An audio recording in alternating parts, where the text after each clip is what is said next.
My beautiful, my charming, my mesmerizing Bella, welcome to From Red Carpet to Real Talk, where I have raw, unfiltered, no bullshit conversations with my guests. And today we are going to talk about fitness.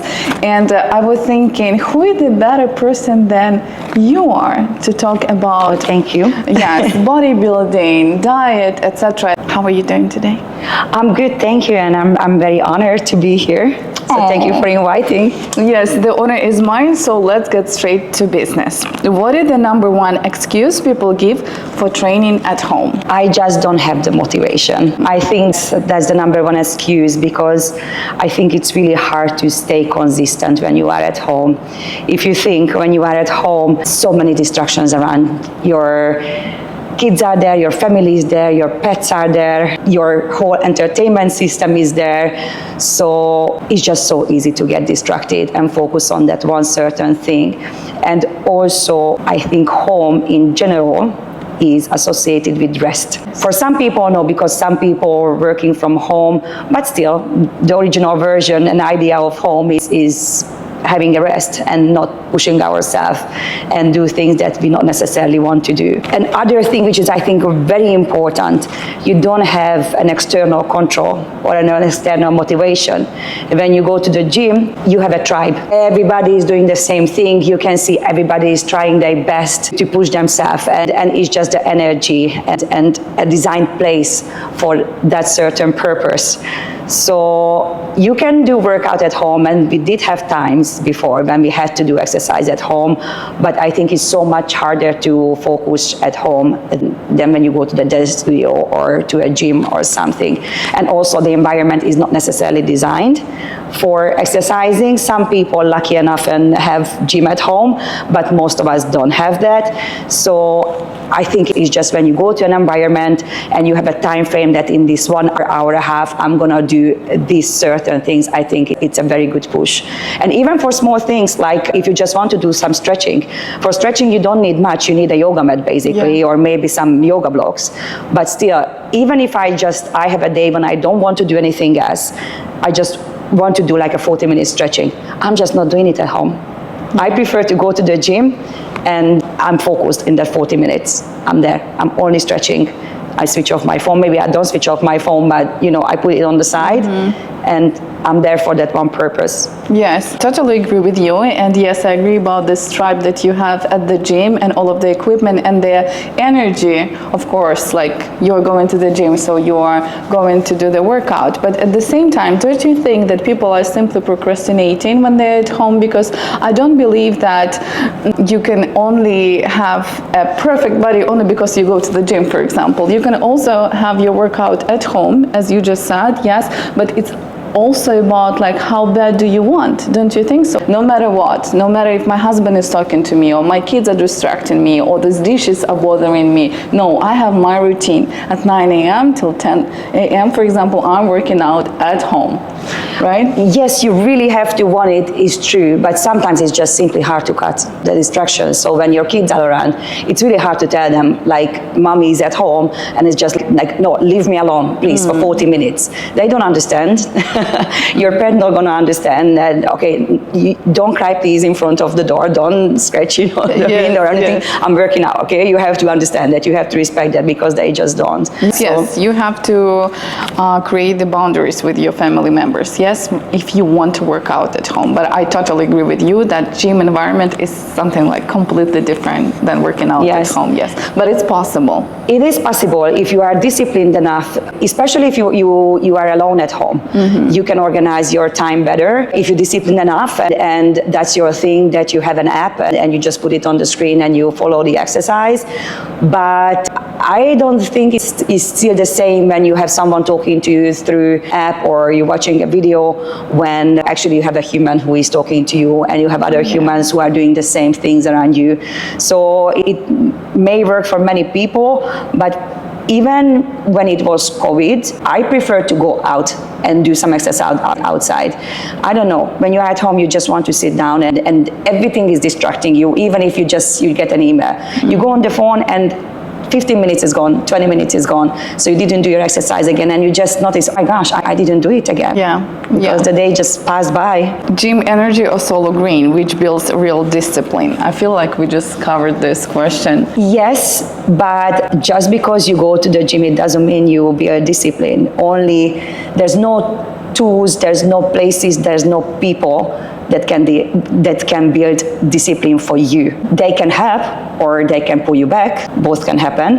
But in the end of the day, discipline is always a personal decision, and you have to push yourself. No one else will. It's always you who have to decide, okay, I wake up early and I'm doing this.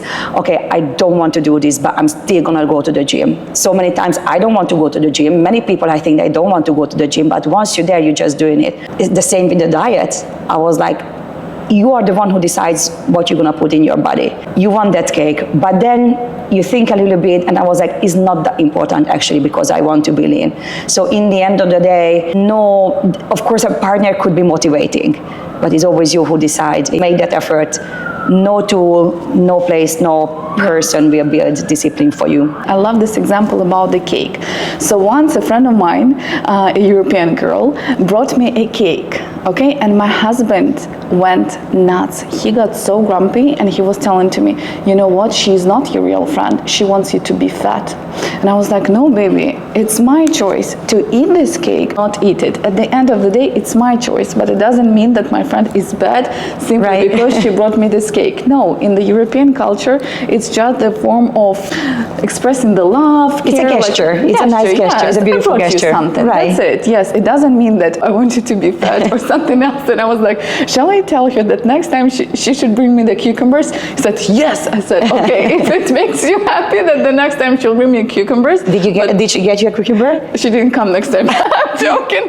Anyways, like the moral of the story, it's your responsibility. It's not on people. If somebody brought you a cake, it means that he or she wants you to be overweight. And at the end of the day, you make this decision to put this cake into your body or not to put 100%. This cake into your body. The same about the gym, right? Yes, we can be inspired by other people and by our friends and Instagram, beautiful like pictures of girls and men as well. But at the end of the day, we make the final decision whether I want to work out, no matter where, at home or at the gym or not. So yes, 100%. And it's another example for me. I was in a friend's house on Monday. Everybody was partying. It was a Monday night, so usually you don't really party on a Monday night. You can. It's your version of life. Yes. You can have fun. But it was 10 o'clock in the evening, and I was like, okay, I actually have to go home. And everyone said, no, stay. Why? I was like, because I have to do my training tomorrow before I go to work. Yes. And they said, like, come on, skip it. It's just one day. Yes. And I was like, no, because when you start to skip one day, you're gonna skip the rest of it. Yes. And I don't think I was the most popular person with my decision, but in the end of the day, it was my decision. I was like, I don't want to skip my workout tomorrow. Yes. I'm sorry, and I left. Yes. So that was my discipline, and if you don't like it, you don't like it. Yes. Did I regret it? No. I wanted to do my workout, full stop. Yes, I agree with you 100%, yes. And I love going to the gym simply because I remember this feeling after the 1 hour workout.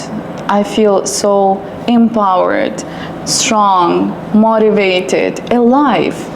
Yes, I think in general, exercise is a magic tool for mental, spiritual, not just physical, mental and spiritual health. Speaking of the training, HIIT, hero maker or injury trap? High intensity interval training, it's a very popular training style, and is not by accident. You can do it only for a short time, and that's what people need in this rushing world. They need something short and effective. Yeah.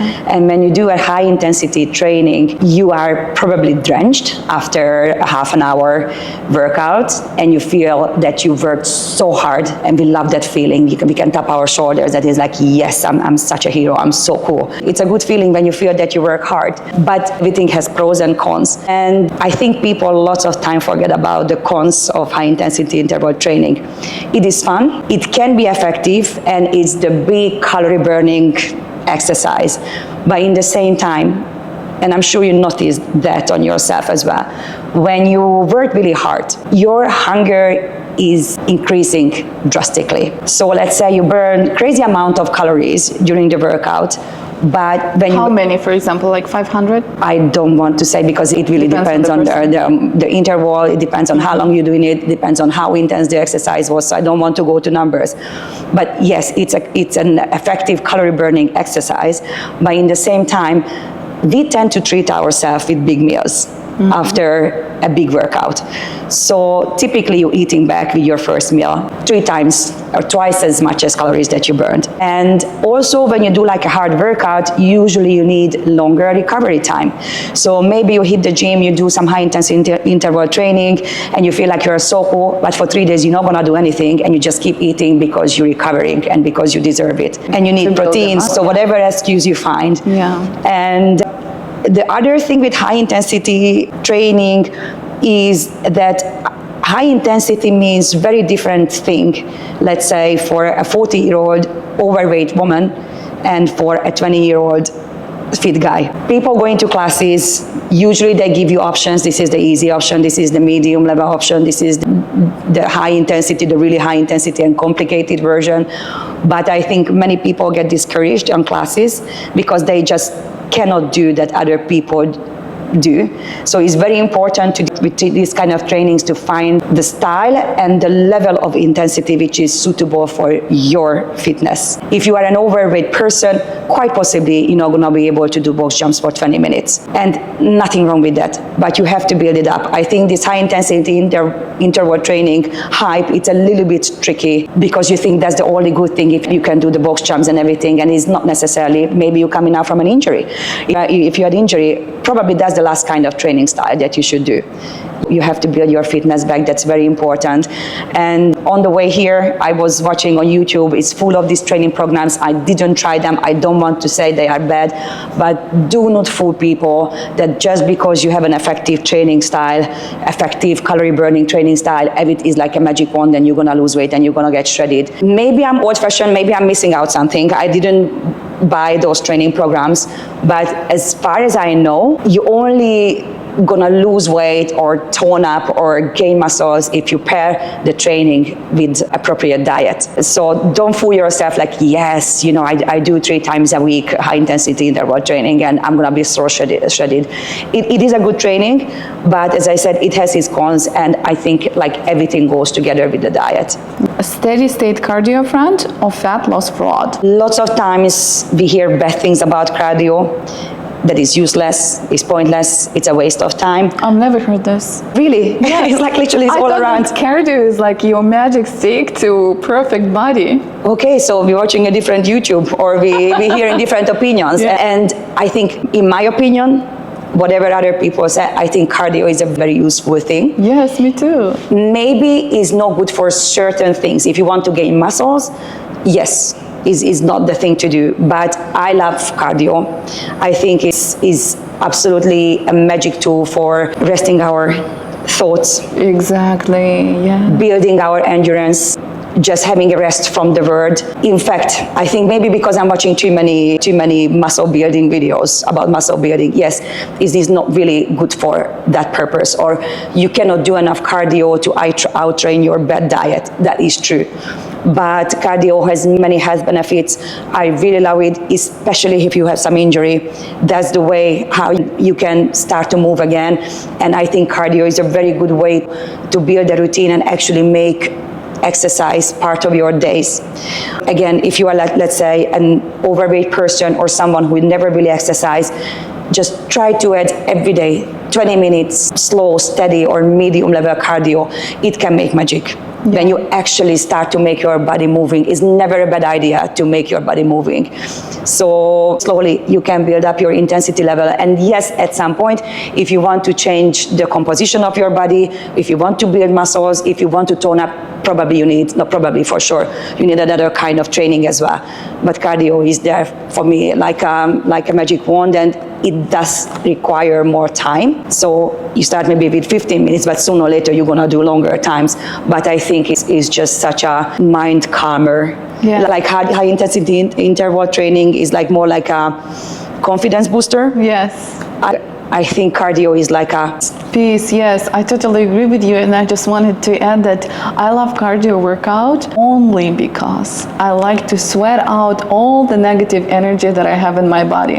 And always when I come back home after the cardio workout, again, I'm so alive, grateful to my body for working so freaking hard, and my mind is peaceful. Beautiful. I love cardio, and I'm happy that we talked about cardio. yes, and sometimes it's just I'm just not in a mood to do a hardcore exercise. I know sometimes like my weight training due and I should do it, but I'm not doing it. I'm not in the mood. And I had time when I was under pressure and I had to do the weight training, but now I am not because I'm not competing. And it's like, I just want to do a cardio. I'm still gonna break sweat. Yeah. I still moved my body. I still use my muscles, but I use them how I wanted them, and you just feel better in general. And so I'm a fan. Yes, I'm a fan too. And can you give us some examples of the good cardio workout? Is it running? What is that? Boxing? Whatever works for you. However, boxing is not a medium level or low intensity level cardio. That's kind of. You can adjust it to your level, because, for example, I take the boxing classes and I can see how I sweat and how I like box, and I can see how some ladies are taking it easier, so they don't sweat as much as I sweat. So I would say that boxing is kind of like a cardio workout as well. It is a cardio workout as well. Own level. Yes, but it is like cardio is jogging, it's walking, is running, is hiking, is the step master. Those are the classic cardio exercises. Step master for me, it's an absolute killer, for example, but I can't always do it because, just an example, I pulled my back really bad 2 weeks ago. No way that I'm climbing stairs. But you still have the cross trainer, which is basically developed for people who have injuries. Yeah. And it did magic. I was like, I still move my body, but I kind of saving, the part which was hurting. Yes, that is very smart. Okay, thank you, Bella. Resistance training. Why women are scared of muscles, aka getting bulky. Resistance training is very, very good for anti-aging, and it's a way to change your body composition. And if you want to gain some weight, that's the way to do it. With resistance means when you work out with dumbbells, with any kind of anything that gives resistance, with bars, you actually lifting weights, or you using resistant bands, even that's resistant training. And I don't know why women are so scared to build muscles, because building muscle is a hard work. It is your job. Yeah. When you want to build muscles. If bodybuilding was easy, everyone would be like Arnold Schwarzenegger. Yeah. It is a hard disciplined work, hard discipline training regime and hard discipline diet regime. And I would say diet counts in muscle building like 70%. And the actual workout like 30%. It is a hard work. It is a hard diet that you have to follow in order to build muscles. And also, we are women. Genetically, we don't build that easily muscles than men. And especially if you are after a certain age, all I can say, like, do not worry to get bulky. Like, do not worry. Pray for getting bulky, yes. right? I was like, I wish I could build muscles easier. I was like, I wish it, but it's so hard work. You have to work with really bigger weights. When I see women working out with dumbbells, small dumbbells, which is, I don't know in pounds, but in like 3 kilos, 5 kilos, do not worry. It's like basically you're lifting your shopping bag. Yes. Or your bag that you're actually carrying around all day. Or your small, like, dog puppy. Right, and I was like, are you bulky from that? No, you are not. Yeah. So do not worry, you're not gonna get bulky that easily. And I love what you mentioned, 70% is workout and 30% is diet. Yeah, maybe it's not the official percentage, but that's what I noticed on myself, and that's what I know about, because I used to do bodybuilding professionally. And it's literally without the diet, it's just not working, it's just not happening. Okay. Protein intake is so important, and it's so hard to consume enough protein, especially if you don't eat meat, for example. Yeah. You have a crazy diet, and because I personally don't eat meat, I used to eat like 20 egg whites a day. You don't want to do that every day. No. I did it for a purpose, but it was like, thank you very much, I'm done with that. Bella, if you had only one style to train for life, what is your pick? I wouldn't want to pick only one. Variety is always good. And we have to choose an exercise style depending on our needs and our mood. And our needs and our mood is constantly changing. In order to achieve to be a fitness model body, I had to do the same kind of exercise all the time, which was working with weights, resistance training. Lots of people don't know when you do bodybuilding, you have to do your cardio as well, fasted in the morning. It's a killer, but you have to do it. But now, can I ask you a question? Can I interrupt? First thing in the morning, yes, you do cardio, you said. When you that time, not anymore. Now I do cardio whenever I feel like it, but that time... that time, yeah? And do you eat breakfast before or no? No, you do your cardio fasted. It's not a happy place. It's very good when you're done with it, but most of the people have jobs to do. So when you have to do 2 workouts a day, the only way to squeeze in your workout, you have to wake up very early, and you are one of those weirdos who are like 6 a.m. standing in front of the gym, you know, waiting to open the gym, and you look like a zombie. You're already dropping your body fat, and you hardly have any energy. You didn't eat anything. You didn't even have your coffee, anything, and you are there, and you have to push through, I don't know, half an hour, 40 minutes cardio. Wow. I personally was swearing every morning. I really, really didn't like it. And I always said to myself, once I'm done with this competition, the first thing I'm going to cut is the morning cardio. I hated it. But that's what makes you a champion. You know, that's what makes you a hero, when you're pushing through the things you don't want to do. Wow, every day cardio workout, even if you don't want to, even if you like didn't have and enjoy your coffee and morning routine. I mean, coffee actually you can have. But is it like a killer for your heart? You wake up and the first thing, like, you drink coffee and then you do the cardio, and your heart is like... You shouldn't start your day anyway with the coffee. You just need to have a couple of hours till your body starts to work, so you shouldn't have like a kick straight away, because then you're going to have a drop, and then you're just getting into a very bad circle. But all I'm saying, like, when you wake up, usually you want to do something, you drink a little water, or you can have a little green tea. It doesn't break your fast. Breaking your fast, I think it's like over 50 calories. That's when you're actually breaking your fast. But it's not about that. It's just like you wake up and you are so not ready to move, but you have to move. That's what I didn't like about it. Like, there are so many more pleasant way to start your day, and it's like, no. Even if you're like half awake, even if you are exhausted, just put your ugly workout clothes on and go to the gym and go to run for 40 minutes. Wow. That's the last thing you want to do. But then when you do it, it's like, yes, what is in your head? I can have my first meal. Wow. And one of the hardest part of the day is done. Yeah. So okay, you have to find the angles, how to make it better, how to feel better about it. Crazy. And let's come back to today. So today you said that you wouldn't pick just one style and form of the workout. It's variety. I need variety, and I really love dancing.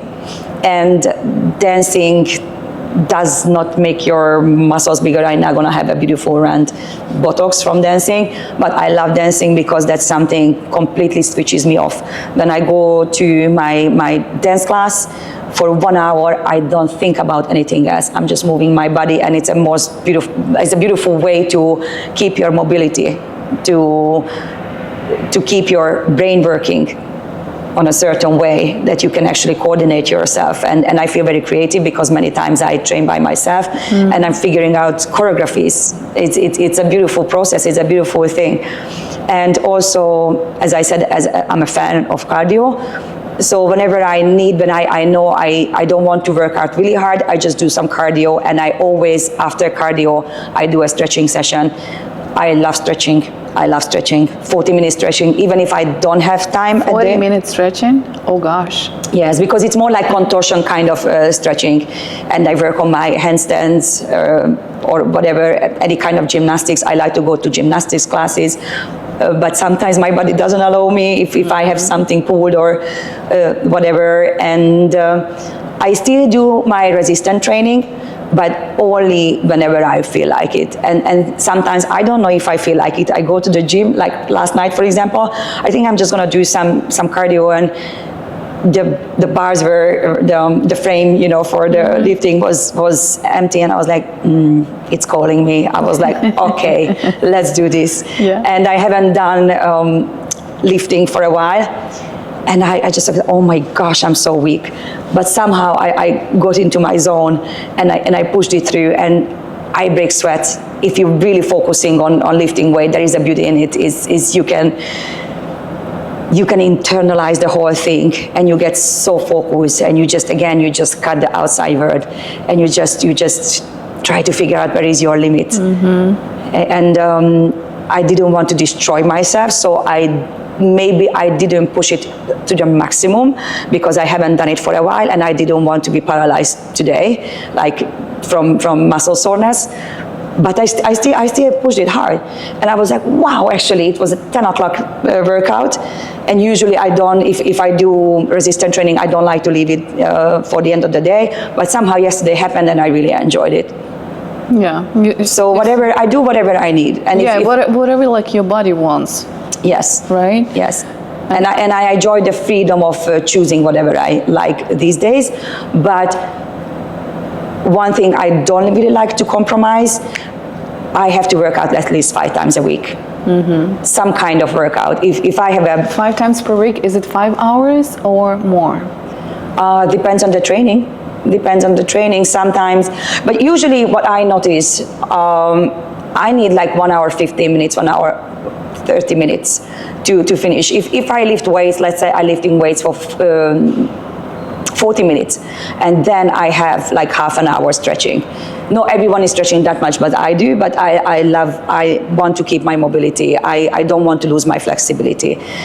Or if I do a cardio, maybe I do half an hour cardio, but then I add more stretching. If I do a dance class, it's usually an hour. But when I do a dance class, usually I go to the gym and I do something extra, if it's a training day, or really depends. And I have days when I don't really have time. I still try to do like half an hour stretching. Stretching for me, it's key. And it shouldn't be key just for me, for everyone. To straighten your back. I'm so surprised. You said 40 minutes. Usually it's like 5 minutes. You know, when I take the group classes, they dedicate maybe 5 minutes of their precious time, the trainers, to the stretching. And I was thinking, yeah, maybe 5-10 minutes of stretching is more than enough. But no, you're saying it's better than nothing. Yeah. You do have to stretch your muscles down, and many people don't want to be flexible. Many people don't care too much about it, if you can touch your toes or no. But I think it's just for posture and for everything. I think it would be so essential. Yes, I agree with you, yes. More training, more gain, or more burnout? If we're talking about recovery between training sessions, you definitely need to give enough time to recover for your body. Why? Because when your body is not ready for the next training, you're not going to be able to perform your best, and it will affect not only your physical performance, but also your mental state. Let me explain why. When you don't rest enough between workouts, instead of getting faster or stronger or better in a certain exercise, you will feel that you're getting weaker, you're getting clumsier, you getting slower. Why? Because your body, your muscles are still tired, and they cannot perform as you wish, as they should. It's a very obvious sign from the body. It's not by accident that bodybuilders as well, they don't do 3 leg days after each other. They have a leg day, and the following day they do upper body. And maybe on the 3rd day, they have an easier whole body workout, and then they hit their legs again. So they have at least 48 hours in between the 2 hardcore leg days. So they muscles are ready again for a big push, for a big hit. And it's not just like if you're not rested enough, it affects your physical training. But why is it affecting you mentally? Because you're putting so much effort in, and you're not getting any better. You're actually getting worse. it takes your confidence, and you start to ask the question like, why am I doing this? I'm not getting anywhere. So, or you actually stop doing workouts, or you just kind of like throw it in as like, okay, it doesn't work, whatever. And it's not about that. It's just you have to pay attention to your body. And burnout, as you mentioned, burnout happens when you're working really hard and you don't get rewarded. And you can avoid being burned out by making the training sensible and training in the right time and doing the right kind of exercise. So when your body is rested, you're not gonna get burnout, because you're just gonna be ready for the next training. And resting, just to make it clear, is not like you have a leg day and you go home and for 3 days eating pizza on the couch. It's like, that's resting too, but the sensible resting, it can be like an active resting, like that's your cardio day, for example. When you just do half an hour on the treadmill, not sprinting, but like an easier, lower intensity something. Or that's when you do your stretching classes, your yoga classes, or you're just working on something else. But it is very important to rest your body on a good way and enough. Yeah. In order to avoid burnout. Yes, we don't want that. Bella, true or false? Does skipping recovery kills motivation? It's kind of, it was in the previous answer, yes, I think it does. But because when you're working so hard and you're doing it every day and you're not getting any better and you're getting slower and you're getting more tired and you're getting weaker, yes, yeah, absolutely. I was like, why am I doing this? I'm not getting anywhere. Yeah. Can you out-train a bad diet? Yes or no? Absolutely not. No? Absolutely not. And here I can provide you with some numbers. Let's say a Magnum ice cream, a classic vanilla ice cream, chocolate coated ice cream. It's, I don't know exactly, but it's around 250, 280 calories. That's half an hour jogging. And that was only your dessert. And we didn't count the rest of the meals that you had during the day. We didn't count the drinks you had that day. We didn't count anything else that you put in your body. That's only half an hour. One ice cream is half an hour, some kind of cardio. Yeah. Is it how you calculate before you like take a look at the food and you're like, okay, this is 250, 30 minutes of jogging, this is like 1 hour of my boxing training? Do you do that or no? Not really, because I did compete for so long time. It's kind of, I have an idea what I should and what I shouldn't eat, and it doesn't mean I don't eat cakes at all. But I'm very conscious about what I don't like the word diet. I am not on a diet. I have a lifestyle that I follow, and I do enjoy my time as much as I can. I have my guilty pleasure foods and drinks, and it doesn't really bother me anymore as long as I feel good and I'm in shape. And it does happen with me. I went to a holiday vacation back to Europe, and I did gain weight. It's like they're constantly cooking for you, and it's like, it's not gain weight that it was extreme, but I felt on myself. I was like, okay, it's time to stop a little bit. So let's don't have like 5 slices of bread every day. And it's like, it wasn't a hard decision. It's just like I started to look and feel in a way I didn't like it. So I was like, let's cut a little bit the bread. It's not that much sacrifice, but you just have to watch a little bit, what you're eating. So I don't think of it how much cardio I should do to burn this out. I think people really fall into this, that, they have the gadgets and they watch, oh my gosh, I burned so much calorie. Oh wow, now I can do whatever I want after. I can treat myself. And it's like, no, because you don't count your calories when you're eating. So why are you counting how many calories you burned during a workout when you actually don't know how many calories you're putting in your body when you're eating? So it doesn't make sense. But when you're calculating, can you do that? For example, you're calculating your calories intake and you're calculating how many calories per day you're burning. And if, for example, I'll give you an example. I try to do my best to eat 1,300 calories per day. Yes, and for example, I see that I burned here like 500 at my boxing, here and there I walked.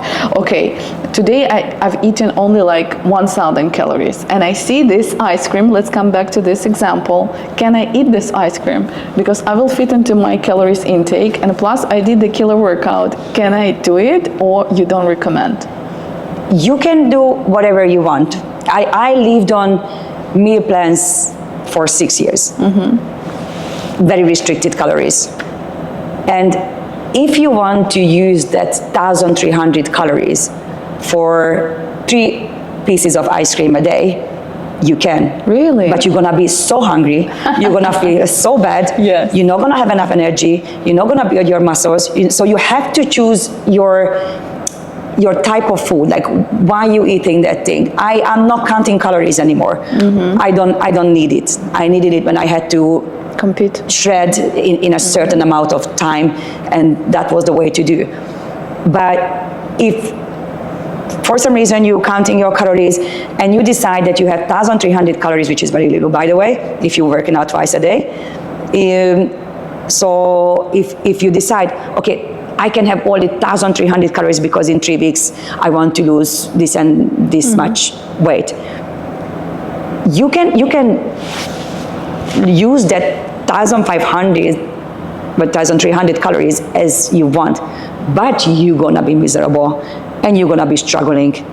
And you Feeling miserable, yes? Yes, because if you eat an ice cream and that's already the third of your calorie intake for the day, you're gonna be starving for the rest of the day because you just cannot eat enough, after that. So it's your decision in the end of the day, but this is why you have to be sensible. This is why when you do bodybuilding, for example, you put your meals in boxes, because 1,300 calories is very little when you're working out twice a day.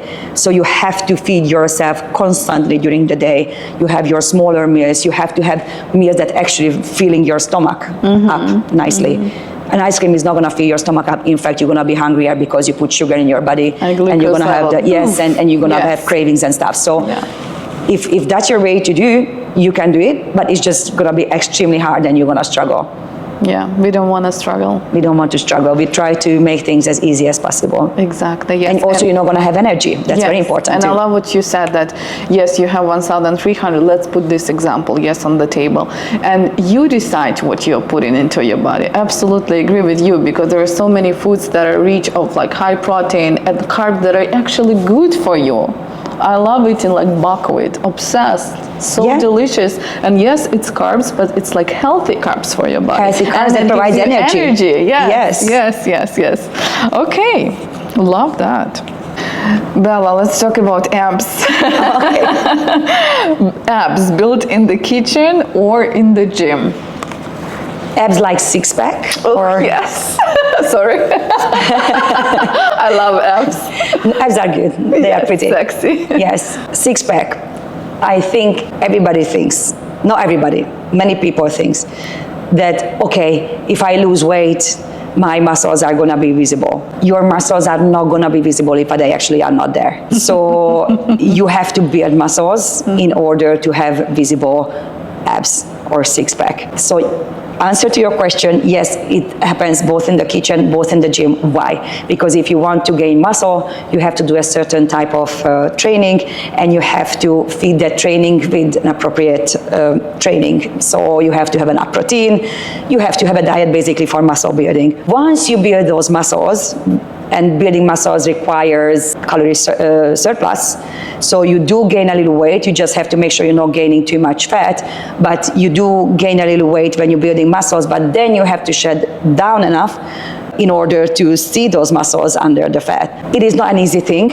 If it was easy, everybody would have six-pack, because you not necessarily want to follow a diet that makes you that shredded, that your skin stuck on your muscles, especially for women, is hard and is not healthy on a long term. I always say, because when people see my fitness pictures, like, oh my gosh, that's amazing, I want to look like you don't understand how much work is that and how unhealthy. Your hormones are out of balance, especially after a certain age. When you are that lean, when you have like 2% of body fat, you don't want to live like that every day. I'm telling you, because I was there, I was getting ready for competitions, it's hell. So yes, it's possible to have six packs. Obviously you have to watch your diet, and obviously you have to work out. What is harder, building or maintaining a six-pack? Building. Building muscle is harder because it requires, again, a certain diet which is very hard to follow, and you need a certain kind of training which is very hard, because at some point you really have to lift heavy. If you want to grow those muscles. You're not gonna have big legs, for example, just for doing on body weight squats. You can be very toned, but you're not going to actually grow your muscles. To grow your muscles, you need resistance training, and it is not an easy routine. And maintaining, we have muscle memory. So once you build your muscles and you want to maintain them, you still have to watch your diet. You still have to work out, but it's not that crazy extreme when you're actually building the muscles. Thank you, Bella. Step counters and apps, real tools or shiny distractions? All of these fitness gadgets and tools, they can be helpful, but they are not necessary because they give you a piece of data. You see what we just done? Anti-promotion to all of this. Oh my gosh, I'm sorry. I hope and you don't have a sponsor who is like. No, we don't have a sponsor. I just ruined the whole thing. It's good, and I'm sorry for interrupting you. I love this quote. Like, imagine if women wake up tomorrow and realize that they're beautiful. How many beauty industries would go down? Yeah. How would that? That would be bad. Here is the same. Yes, like gadgets. Yeah. Or just okay, like boom, don't use that. But what for? Basically. I'm sorry and not sorry. So going back to the gadgets, so they give you a piece of data, and if that data, they give you some information about, let's say, how many steps you had that day. If it motivates you to keep moving because you didn't have your 10,000 steps that day, if it motivates you to be more active, is great, use it. But if you are active anyway, without knowing how many steps you had a day, then you don't really need it. I think one of the most typical things, people love tracking their sleep. And they're looking at them, I didn't sleep well again. I only had like 2 hours high quality sleeping. I'm sorry for laughing. I laugh at these people like so freaking badly. Like they love to control and track everything. How many steps did I do today? How many calories? How many, like, I don't know, besides steps, like how did I sleep? How many times the night I woke up? Yes. Gosh, do you feel good? Yes. So what is like bothering Because you? that's my favorite, for example, I don't sleep well, but in the same time, okay, and do you do something about it? Yeah. You actually try to improve in any way your sleeping quality? Do you actually stop drinking coffee like 5-6 hours before you go to bed? Maybe relax. Maybe try to relax before you go to bed. Maybe like so many factors that can improve your sleeping. Yes. But it's like most of the people just, I don't sleep well. And they do exactly the same tomorrow, what they did yesterday and before yesterday. So I was like, why you need that piece of data then? For me, these gadgets are good if they take you somewhere. Mm-hmm. If you really need to know your heartbeat, great. If you feel you want to improve whatever way and this information helping you, like great, use it. But otherwise, it's just a piece of data. When I was competing, I needed to use step counter because we were in such a strict regime that we needed to have a certain activity level. If you are a professional, that's a different thing because you have to hit some goals, and these tools, they do help you. But as soon as I stopped competing, I was like, thank you very much, I don't need my step counter. I was like, I'm gonna be just fine. Yes. As long as you feel good, you know that you are active enough, you are healthy, you don't really need that piece of data, in my opinion. I totally agree with you, Bella. And which gadget has changed your own training game, if any? No gadgets. As I just said, I used for a while step counter. As soon as I had the chance to stop using it, I stopped using it, and I still not missing it. So muscle soreness, progress or just pain? Muscle soreness, DOMS, how you call it professionally, happens when your workout is not suitable for your fitness level. Let's say it happens when you didn't do training at all for a long time, or you haven't done anything for a while and you want to restart. And or if the intensity and the volume of your training is way too much fitness level. Let's say you haven't worked out for 3 months and then you're so excited, you go back to the gym and you're spending there 2 hours and you're jumping and you're lifting and you're doing cardio, and then you wake up the following day and you literally cannot move for 2 weeks. So it does kill your motivation because you don't want to be in pain, and you're not gonna be able to pay in a routine because then stop again for 2 weeks and you just don't want to go back because you don't want to go through the whole things. So muscle soreness is actually avoidable if you do the right volume, the right amount, the right intensity training. You do feel some kind of soreness sometimes because you actually work hard and good, but it doesn't stop you to keep working. Like it's an interesting example. I consider myself fit, but I went to a bar class and we were hitting muscles that I haven't used for a while. And I was like, oh my gosh, the following day I did feel it. It wasn't aggressive because it wasn't some crazy pressure on me, but I did feel my muscles for 3 days, and now, because like, okay, right now I don't need any other kind of training. I just need like 3 days stretching or yoga, to calm my muscles down. But soreness is not necessarily means that it was very effective. It was maybe just overdone. Got it. To be honest with you, I'm addicted to the soreness feeling. It is good because you feel you work hard, but there is this extreme pain. Yeah, but not the extreme pain. Like yes, I do feel pain sometimes, but there is like a healthy kind of pain when you feel like, okay, it is because I just actually my workout was effective, and there is that kind of muscle soreness when it's like, probably you had it as well before, when you like literally cannot move, like for 1 week. I was like, you are so in pain. That's not okay. That's unhealthy. Yeah. And how do pro athletes know if they had a killer workout without soreness? They adopting the training gradually. They know what they do, so they building up the training to a certain intensity, level, volume, professionally. So they still know they're doing the right job, but they feel tired after workout or whatever, but they don't struggle with that extreme pain, and they still feel it, and they knew that they did the right amount of and right kind of training. Okay, or maybe it's always about like you have to have your body adopting that kind of training, and being able to adopt something, you have to build something gradually up. Yeah, but you know what I'm thinking, Bella? Correct me if I'm mistaken. So I'm telling only from my perspective, and I'm not a professional athlete. I'm just a, let's say, fitness junkie who likes going to the gym, who like this feeling of soreness, who like this feeling of like, I did that, and I'm so strong, and like I'm so flexible. From your professional perspective, and in your opinion, don't we have like to mix our trainings up? Yeah. Not to because you adopted that kind of certain movement, and it's always good to swap around. I was very happy to. I just tried out. I got like a guest pass, and I never been in a bar class, and I used to do ballet, and I was like, okay, let's see what they can show me. And I was like, oh my gosh, I actually find some muscles in my body that I haven't used for a while, and I was like, I think I needed it, and this is why right now I don't do only weightlifting, because I do enjoy the dance classes and using those little muscles, under the muscle, and do different kind of exercises that they just hitting my muscles from a different way, a different angle. I think we do need variety, 100%. Yeah, that's what I felt by myself, because as I said, I'm not a pro, but I felt like something like is odd, because no soreness, no reward from my body as well. I'm not getting bulky. Just mix it up a little bit. Even if you only do resistance training, mix it up. Like sometimes, you're just squatting, and it's like, try to mix it up maybe with single leg exercises. With different kind of movements, and you're still working with weights, but hit your muscles differently.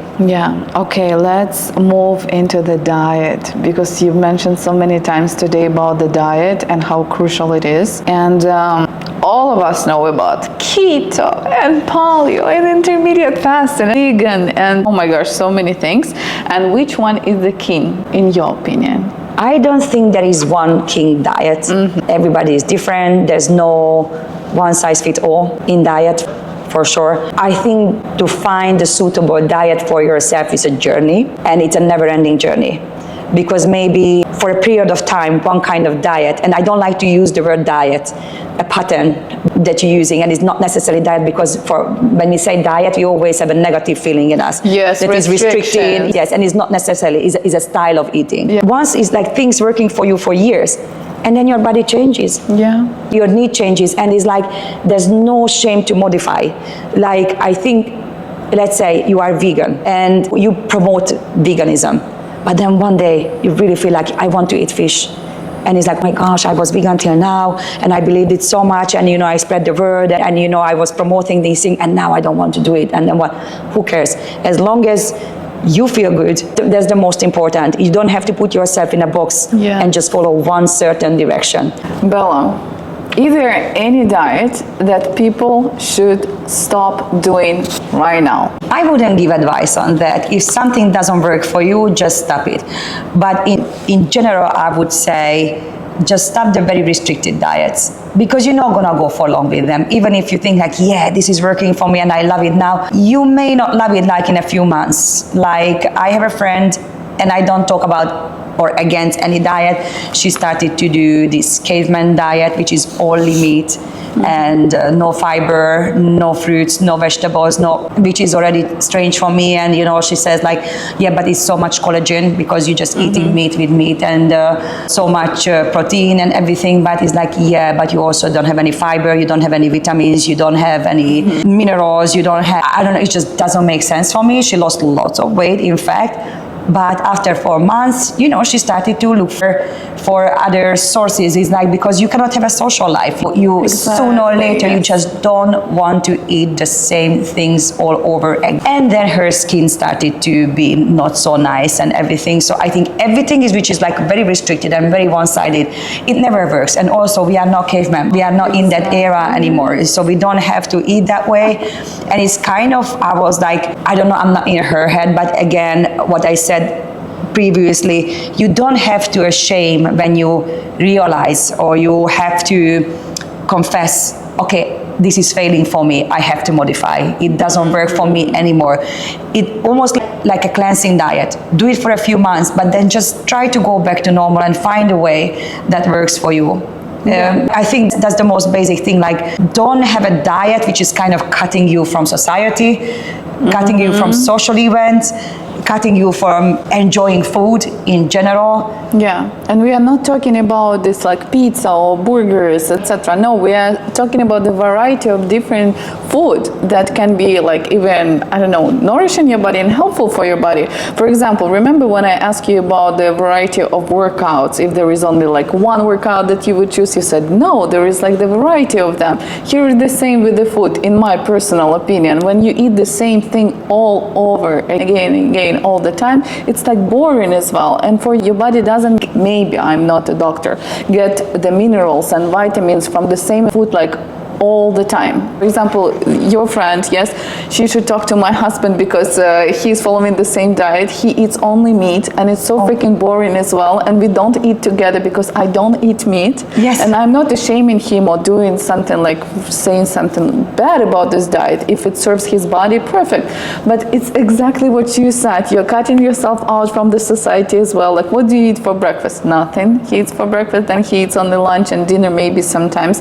And it's always meat. I wonder, isn't it like boring for you to eat only meat, So I totally agree with you in terms of the diets. I even hate this word, exactly as diet, you said, yeah. Diet. It puts you like into the box. And I would also like to add about the diets. My girls, yes, when they're trying to lose weight, they go into the diet, and then unfortunately after 2 or 3 months, they gain even more weight than they had before because of this freaking diets, because they come back to their like normal lifestyle. And yes, maybe their lifestyle is not the best in terms of the intake of sugar or alcohol. I'm not saying that they're alcoholics, no, they just love life.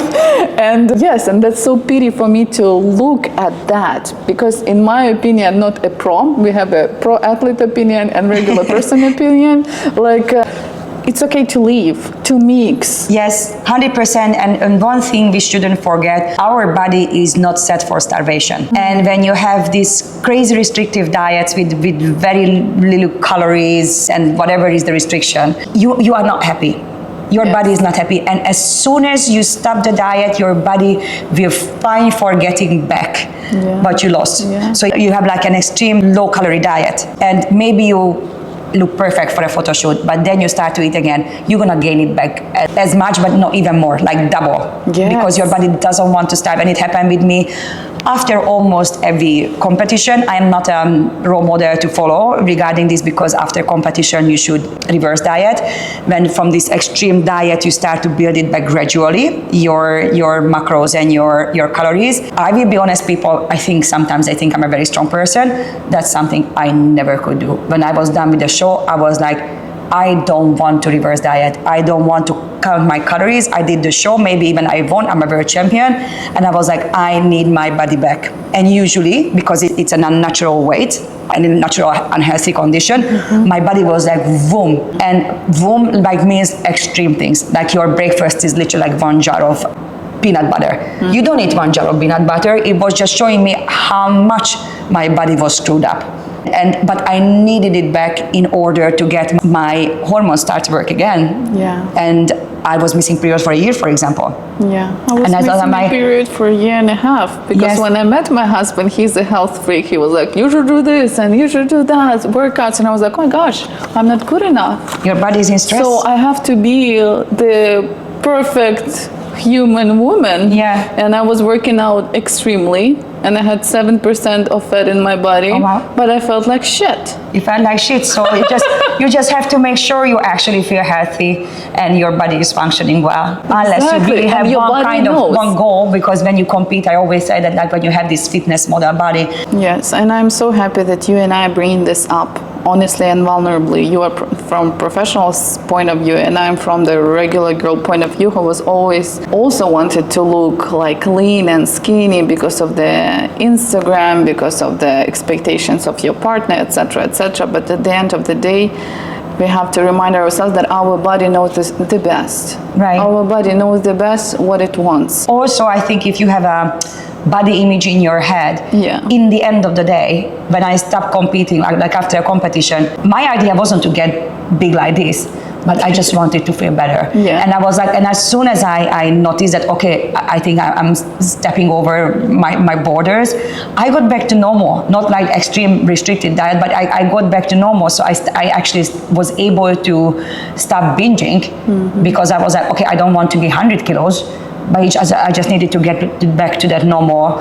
And it's very hard to accept your body, especially if once you had like an amazing fitness model body. That's true. It is really actually, it is an extreme mental challenge to accept that your body is just not gonna look like that 24/7. There are programs and there are diets that they're promising like to do that, and I'm sure someone can do it. It's also a little bit of genetics, but I was like, for me, I was like, I'm just not gonna stay like that. I knew it always, like, I can do this for a competition, but I'm just not gonna stay that way. It's not for me. Yeah, Bella, and let's keep the word diet, let's use the word lifestyle. So for example, if someone has a healthy lifestyle, yes, enough of carbs, protein, can we have cheat meals? And what is your point of view about the cheat meals? The word itself, cheat meal, it says you are on a very restricted diet if you have to cheat.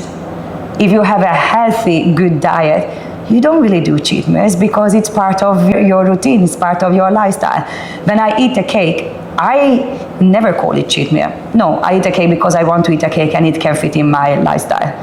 And I exactly know I'm not gonna eat cheat meal every single day, if you call it like that. I was like, I'm not gonna do it every single day, and I'm not gonna do it too often, but like right now I want it, and I don't feel like I cheated on myself because I'm not following any restricted pattern. So cheat meal, I think it's kind of already in the word that, oh, it's a cheat, so you should punish yourself because of it. I was like, do you want to live like that? Do you want to keep punishing yourself for things that you enjoy? So I think you really have to find the right balance in your head to don't feel guilty eating something. If, let's say, an ice cream, again, is a cheat, I was like, okay, then cheat, but make sure you enjoy it. Exactly. Don't feel guilty after it, and don't feel like you have to punish yourself after it. Yeah. So find that healthy balance, and it's like a cheat meal is actually just something that you really want and really enjoy, and make sure you actually really want it. So it's not just like a routine, like, okay, I'm feeling down, so I have to eat an ice cream because that's gonna fix me. I was like, no, like, understand why you're eating a meal. And sometimes it's like, yes, like I could eat that cake, but right now I don't really need it. When I really need it, I know it. and then I have it. Yes. But it's just like understand your patterns in your head, I would say. Yes, I love that. And if you follow a very strict diet for any reason, or you have you have to be on a diet for health reasons, then just be aware. Having a cheat meal will make your life so much harder after. Because once your brain gets the sign, actually I can do this, it is really hard to say to the brain again, no, actually you cannot. It was one-off, and you're not going to have it again for the next 2 or 3 months. I think that's a torture. When I was competing, we did have cheat meals, but that had a purpose because we were depleting carbohydrates, and we had a cheat meal which I could not wait to have it, but just to see how my body is reacting. If you put lots of carbs in your body, because usually what you're craving, it's carbs. It's like, oh, okay, if I have like a big something, actually once one of my cheat meal was, I really wanted to eat bread. And I bought a loaf of bread with butter. That's all I wanted to eat. I couldn't digest it. Everything came out. But it's like you just have to see how your body is reacting. So even if it's a cheat meal, you just have to be careful with it. If actually you may actually do more harm than good. Yeah. If you are on a diet for health reasons, then really ask your doctor, can I have this cheat meal? Or maybe actually it's going to be just so harmful that is not worth the hassle. You know, I like this example of the Italian people. If you look at them, they're so happy and they look wonderful, but in their lifestyle, they have lots of carbs. Look, and pizza and pasta. And I loved what you said about the cakes. Even if you eat this cake, just eat it with pleasure, not guilt. And in my point of view, Italians look so good. Maybe one of the reasons is because they eat it without any guilt. This pasta and this bread and this whatsoever. Pasta is amazing. Yes, pasta is amazing, exactly. Bella, grocery cart test. One item should never be in your basket. It's again restricting the diet, but let's say not recommended. I think anything processed and pre-made. Everything what is like when you see, always check the ingredients in the food, and if it's like a prepackaged or any kind of processed food, if it has too many capital letters, numbers, things that you even cannot pronounce, probably those are not good things for you. They may be very delicious, something like a taste bomb in your mouth, but probably those things are not good for you. Always check the label for hidden sugars, because food industry is based on sugar. That's why people eating more than they should. So always check. For example, to find, let's say, a pasta sauce with no added sugar is a challenge. Always check what is in. If you're buying some pre-made food, just always check what is on that list. But I think the best thing is to buy like a single ingredient food, and you mix them how you want it. For example, if you want to have a yogurt with fruit, buy yogurt which contains only yogurt, and then at home you put fruit in or honey in or whatever you want to that taste that yogurt. But when you're buying strawberry yogurt in the shop, just check the ingredients. So many things are there that they shouldn't be there just because it's a strawberry, it's a taste yogurt. That yogurt probably didn't even see any fruit in its life. So, but it's full of sugar and full of whatever they put in. Meal prep, secret weapon or boring chore? It's boring, but it is also a secret weapon. Till today. It's a boring secret weapon, okay. Yeah, boring secret weapon, basically, because you're eating from your boxes, but you know what you eat. And I, for example, don't count. Before I was boxing, like bodybuilders, athletes, they boxing their food because they need to know what they eat, not macronutrient-wise and calorie-wise. You don't need that to know for a normal life, but I still prep my food. When I have a long day off, I still cut my fruits. I still make my rice meal. Because I know it's just going to be so much better if I'm eating my own food than just pick something from a supermarket or just eat out all the time. So it's a very useful thing to know what you're putting in your body. And when you know what you put in your body, if you buy single ingredient food and you put them in a box for yourself and mix them how that you want it. Sounds boring, but very beneficial. What is the simplest change that changes someone's diet fast? Lifestyle-wise, I think in general, just stop eating less pre-made and processed food, and you will see even just your sugar intake like invisibly gonna drop so much. And I can just repeat myself because this is I really believe in. Just try to do your grocery shopping differently. I have eyes that I don't even go that way. Buy your single ingredients food and start to prep your food. And I'm telling, like, prep your food. I'm not a big cook. I never had desire to try crazy recipes and spend some crazy amount of time in the kitchen. I don't have time for it. I never had the interest. But prep your food, cook your own rice. It takes 15 minutes and you don't even have to be there. Yes. I don't know, cut your own vegetables. Put together very simple stuff.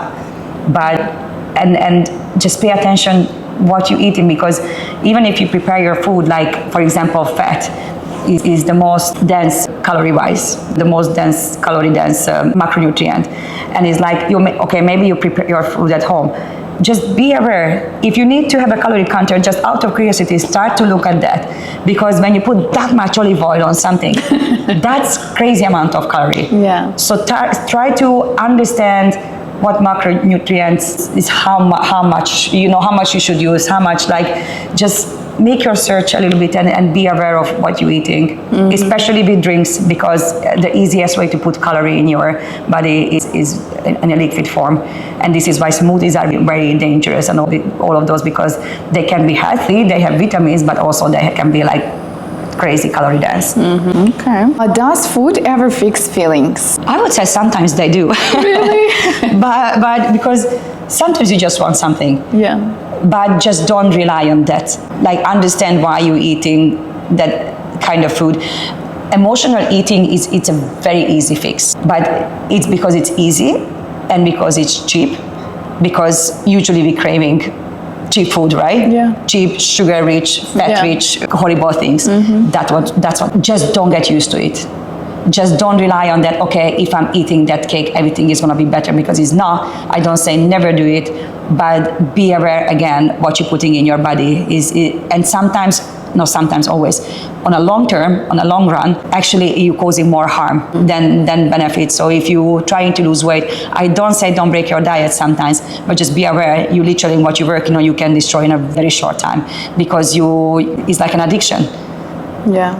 Try to avoid the addiction part when you're thinking, like, your brain has a click, I'm gonna feel better if I'm eating this or I'm drinking this. Yeah, for example, if I have the emotional eating, afterwards I send myself to the guilt trip. So I don't think that emotional eating fixes the things, unfortunately. Like, not for everybody maybe, yeah, but it's a very thin and it's a very thin line to pass. Yes. How dangerous is comfort eating long term? Long term can affect your health. Yeah. Because if you're always treating yourself with a piece of chocolate, then sooner or later you're gonna gain weight. It's simple as that. And it's not just in like this angle, like gaining weight or no, but it's a short term, it's a very short term fix, and it's a very easy fix. And then you're looking for more fix. Yeah. Because then, okay, I got a piece of chocolate, it felt good, but now I'm done again in 2 hours. I think I need another piece of chocolate. So we can get hooked on it so easily. Yeah. What is your go-to strategy when cravings attack? I have experience with that, because when you're competing, you don't do anything else, just craving food. A little trick, and it sounds so boring, but which really helped me, I drank crazy amount of tea. I love tea anyway. And it's like not coffee tea, but any kind of fruit tea, because somehow sipping tea, it's kind of, you have the feeling that you're putting something in the body because it's hot liquid, and also you have something to do. Something is in your hand, something, maybe it's not even the tea. I think we just have to keep ourselves busy, because sometimes we have craving, but then we have something to do. You kind of forget about the craving. Usually cravings don't stay long, only if it's some extreme cases, like you really want that certain thing and you're thinking of it like for 3-4 days, okay, have it. Just don't keep it at home. Like that's a very important thing. I have an extremely boring kitchen. I don't keep snacks at home. If I really want something, I actually have to make an extra mile and go to the supermarket and buy it. And when that's the case, when something is not arm reach away, you're just not gonna go 10 o'clock to you just not gonna dress up, sit in your car, go there and buy it, because if you think how much hassle is that, it's not that important. So with cravings, it's very important. Don't keep things at home that you shouldn't have at home, because if it's in your fridge, if it's on your cupboard, it's in your mind. Exactly. So you will want them. Once actually, I wrote an article about this in my home country in Hungary, and I got a comment from a woman, and it was an online magazine, one of the biggest ones, like, this is just stupidest thing I ever heard. I was like, I can buy as many biscuits I want and I don't touch them. And he's like, I was like, okay, then you are a great, strong person. Exactly. Tell us, how do you do that? Yes, like, share it. Because I was like, in my experience, if there are things in my fridge and in my cupboard, sooner or later, those things, they're disappearing from there. Yes. Even if you're a strong person. And I do have sometimes chocolate in my, and sometimes for months I don't touch it. But then I have one of those days when I'm just working at home. I was like, actually, I have that. Yes. It's like, I deserve this. So I'm the same way. And for example, if I have something that I shouldn't have, in my opinion, and when I have it at home, it's bothering me. My gosh, oh, it's always in your head. Like always in my. It's like following me everywhere. Like it's me. I'm here. And that's another thing that you have to pay attention to when you do your grocery shopping. Just because something is on promotion, it doesn't mean you have to buy it. Because if you have buy one get one free, and you don't really need it, but you buy it because it's free, I was like, that's a straightforward line, you know, to go towards overeating and eating things you don't have just because the thing is at home and it's sitting in your cupboard. Yes. Bella, thank you so much. Don't get tricked. Thank you so much for our beautiful, unfiltered, raw, honest, vulnerable conversation today. I've learned a lot from you. Oh, thank you. I'm happy to hear that. Honestly, and I hope that you've learned a lot as well. If you did, please let us know in the comments below, and I will attach all the information about Bella below this video. Thank you, darling. Thank you.